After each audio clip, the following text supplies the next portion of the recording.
ఇక రౌడీలను మిత్ర చెడమడ కొడుతూ ఉంటాడు. ఇక వివేక్ మాత్రం స్పృహ కోల్పోయి ఉంటాడు. ఇక అదే సమయానికి రేయ్ వీడిని అంతం చేసేయాలరా, గట్టిగా పట్టుకోండి అనే విధంగా అనగానే వెంటనే మిత్రను గట్టిగా పట్టుకుంటారు. అప్పుడు వెంటనే రౌడీ కత్తి తీస్తాడు. వెంటనే మిత్రను గట్టిగా పొడవడానికి దగ్గరగా వస్తూ ఉంటాడు. ఇక వివేక్ మాత్రం కళ్ళు తెరవడానికి ప్రయత్నం చేస్తూ ఉంటాడు. కానీ కళ్ళు తెరవలేకపోతాడు. అప్పుడే ఇక రౌడీ మిత్రను కత్తితో పొడవబోతూ ఉన్న సమయంలో లక్ష్మి వస్తుంది. ఇక లక్ష్మి వెంటనే రౌడీలను చెడామడ కొడుతుంది. ఏమండి ఏమండి అనే విధంగా జాను అంటూ ఉంటుంది. ఇక రౌడీలను ఒక్కొక్కరిగా మడత పెట్టి ఉతికి ఆరేస్తుంది లక్ష్మి. ఇక లక్ష్మి కొట్టే కొట్టుడు చూసి రౌడీలు అక్కడి నుండి పరారవ్వడానికి ప్రయత్నం చేస్తూ ఉంటారు.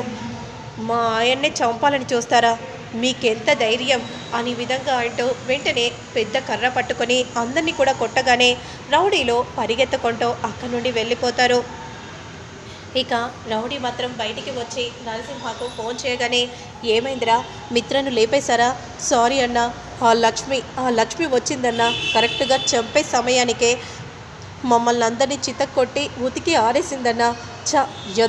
ఎదవన్నారా లాస్ట్ మూమెంట్లో ఇలా చేశారేంట్రా అని ఈ విధంగా అంటూ కాల్ని కట్ చేయగానే వీళ్ళు అసలు ఏం మనుషులు, అయినా నువ్వేం చేస్తున్నావు, ఇక్కడుండి కూడా నువ్వు మర్డర్లు ప్లాన్ చేస్తున్నావా, నువ్వు మారవా అని అంటూ ఎస్ఐ వెంటనే చెంప పగలగొట్టగానే నన్నే కొడతావా, నీకెంత ధైర్యం ఉంటే నన్ను కొడతావు అని అంటూ వెంటనే ఎస్ఐ మీదకి వెళ్తూ ఉంటే మీరు ఉండండి నరసింహ గారు, మీరు మరింత జైలు శిక్షను అనుభవించాల్సి వస్తుంది అని లాయర్ ఆపుతూ ఉంటాడు. మరోవైపు మాత్రం లగేజ్ బ్యాగ్ సదురుతూ ఉంటుంది. ఆంటీ లగేజ్ బ్యాగ్ సదురారా ఆంటీ? అవును మనీషా, ఇక మనం వెళ్తున్నాం కదా, ఇప్పుడు వెళ్తే తెల్లారుతుంది, మనం ఇంటికి వెళ్ళేసరికి. అవునండి మీరు చెప్తుంది నిజమే, కానీ అంతా తలకిందులైపోయింది. అసలు ఆ లక్ష్మి ఎలాంటి ప్లాన్ లేకుండా అప్పటికప్పుడు నిజంగా గ్రేట్ కదా అంటే ఒక్కసారిగా వచ్చి అందరినీ తరిమి కొట్టేసింది. మిత్ర వివేక్ వల్ల కాలేని పనిని లక్ష్మి సుసాధ్యం చేసింది. ఏంటి మనీషా, నువ్వు లక్ష్మిని పొగుడుతున్నావా? అంటే నీకు మిత్ర అక్కర్లేదా? లేదంటే అలా ఎప్పటికీ జరగదు.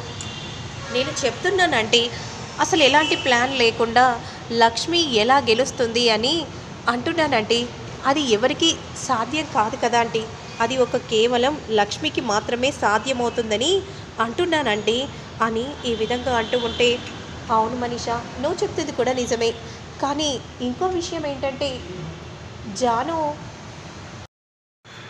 ఆ లక్ష్మి వైపే అండగా ఉందేమో అని అనిపిస్తుందంటే. ఏంటి మనీషా ఏమంటున్నావు? పూర్తిగా జాను మారిపోయిందంటే ఏంటి? జాను మారిపోవడం ఏంటి? ఏం చెప్తున్నావు? అవునంటీ జాను మారిపోయింది. ఎందుకో తెలుసా ఆంటీ, తన మార్పు నాకు కనిపిస్తుందంటీ అని విధంగా అనగానే ఒక్కసారిగా దివ్య అని షాకింగ్గా అలానే చూస్తూ ఉండిపోతుంది.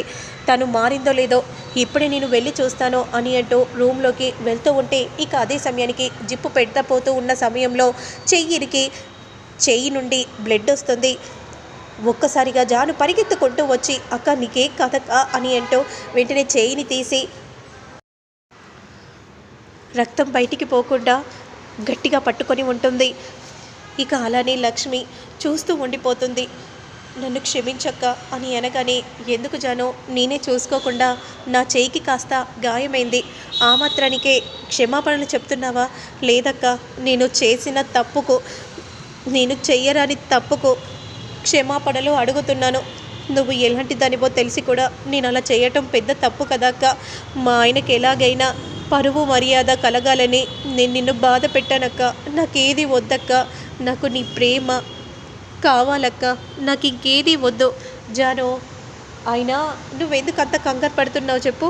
నువ్వు అడిగిన దాంట్లో, నువ్వు అన్న దాంట్లో ఏం తప్పేముంది? నన్ను క్షమించండి బావగారు, మీ అక్క చెల్లెల మధ్య మాత్రం నేను దూరను.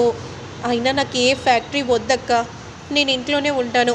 లేదు, నువ్వు ఫ్యాక్టరీ చూసుకోవాలి, అయినా నీ భర్త కోసమే కదా నువ్వు పోరాడింది. ఇందులో తప్పేముంది జాను? నేను తప్పుగా ఎప్పుడూ అనుకోలేదు, సరేనా? లేదక్క, నేను ఎంత బాధలు పెట్టినా కూడా నువ్వు ఓర్పుగా సహనంగా తీసుకున్నావు. నిజంగా ఇలాంటి అక్క ఎక్కడ ఉండదు, నన్ను అమ్మ కంటే ఎక్కువగా చూసుకున్నావు కదా అక్క అని అంటూ ఉంటే ఇక వివేక్ చాలా సంతోషంగా చూస్తూ ఉంటారు. అంటే చివరికి జానును మార్చింది మిత్రన్ అన్నమాట అని జయదేవ్ అంటూ ఉంటే నాదేముంది డాడ్, ఏదో అలా చిన్నగా చేశాను అంతే అనే విధంగా అంటూ నవ్వుతూ ఉంటాడు. అయినా మీరిద్దరూ ఫ్యాక్టరీ చూసుకోవాల్సిందే, మాకు ఏ ఫ్యాక్టరీ వద్దు బావగారు, నేను ఇంట్లో ఉండి వంట చేస్తాను. జాను, నేను కూడా ఇంట్లోనే ఉండి వంట చేస్తాను సరేనా? మీరిద్దరూ ఒక ఊరిని కాపాడారంటే ఇక మీరిద్దరు కంపెనీ ఫ్యాక్టరీవి చూసారంటే ఇంకెంత డెవలప్ చేస్తారు. కాబట్టి మీరే ఫ్యాక్టరీ బాధ్యతలు అన్నీ మీరే చూసుకోవాలి అనే విధంగా చెప్పగానే దేవయాని ఆ మాటలు విని ఒక్కసారిగా షాకింగ్గా పరిగెత్తుకుంటూ మనీష దగ్గరకు వెళ్తుంది. మనీష, నువ్వు చెప్పినట్టుగానే ఆ జాను నిజంగా లక్ష్మి దగ్గరే ఉంది, చూసినట్టుగా చెప్తున్నావేంటి? అదే జరుగుతుందంటే ఇప్పుడు మరి ఎలా? జానును ఎలా మనం మార్చుతాం? ఏముంది, మనము ఇంటికి వెళ్ళాక తనని మార్చేలా మనము ప్రయత్నం చేయాలి అనే విధంగా అంటూ ఉంటారు.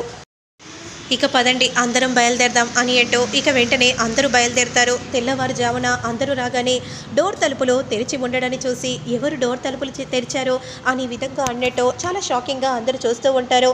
మావయ్య, మీరు డోర్ తలుపులు వేయడం మర్చిపోయారా? లేదమ్మా, లాక్ వేసే వచ్చాను. అప్పుడు సెక్యూరిటీ అని పిలవగానే చెప్పండమ్మా, డోర్ లాక్ ఎవరు తీశారు? ఇందాకే ఒక ఆవిడ వచ్చి డోర్ తలుపులు తీశారు. పెద్దయ్య గారిని ఏకవచనంతో పిలిచారు. నేను తెలిసినట్టుగానే నాతో మాట్లాడారు. ఎవరై ఉంటారు, ఎవరు వచ్చారో అనే విధంగా అంటూ చాలా షాకింగ్గా చూస్తూ ఉంటారు. అయినా ఏంటి సెక్యూరిటీ, ఎవరు పడితే వాళ్ళు వచ్చి ఇలా డోర్ తలుపులు తీస్తే ఎలా నువ్వు చూస్తూ ఊరుకుంటావు? ఇంట్లో క్యాష్ నగలు అన్నీ ఉంటాయి కదా, అవి దొంగలిస్తే ఎలా చెప్పు అని అంటూ ఉంటే అప్పుడు మిత్ర వెంటనే కొంప తీసి అత్తయ్య అయి ఉంటుందా డాడ్ అనే విధంగా అనగానే అవునరా, మా అక్క మాత్రమే నన్ను ఏకవచనంతో పిలుస్తుంది. ఏంటి, వదిన గారు వచ్చారా? ఇక అంతే సంగతి. అప్పుడు సెక్యూరిటీ వెంటనే పైగా దేవయాని మేడం గారిని కూడా కోప్పడి ఇంట్లోకి వెళ్ళారు. ఖచ్చితంగా వదినే వచ్చింది, ఎందుకంటే సునామీ చూస్తావు కదా, నీకే అర్థమవుతుంది. ఇక అందరూ ఇంట్లోకి వెళ్తారు.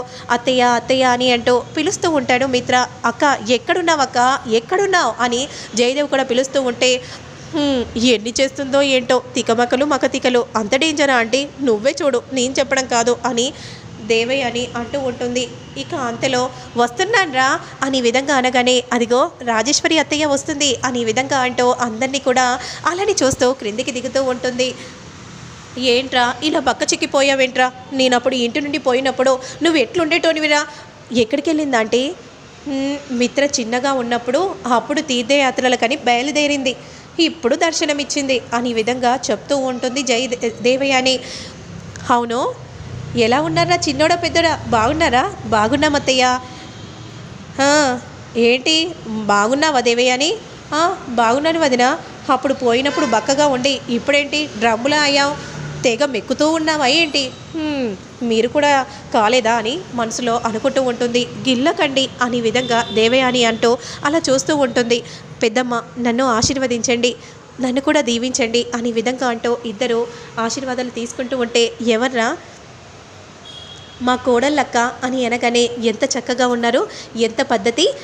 అవును, ఈ పిల్లలు మా పిల్లలే అత్తయ్య అని మిత్ర అనగానే అవునా అని విధంగా అంటూ పిల్లల్ని దగ్గరికి తీసుకోగానే అప్పుడు దేవయాని మాత్రం అందులో జున్ను ఒకడే ఈ ఇంటి బిడ్డ, అదిగో ఆ లక్కీ ఆ అమ్మాయి ఉంది కదా, ఆమెని దత్తత తీసుకున్నారు అని విధంగా చెప్పగానే ఇక లక్కీ మాత్రం చాలా బాధగా దీనంగా మౌనంగా ఉండిపోతుంది. వాళ్ళు మీ మనవరాలు పెద్దమ్మ అని విధంగా అంటూ అలా పిల్లల్ని దగ్గరికి తీసుకొని చాలా సంతోషంగా చూస్తూ ఉంటుంది.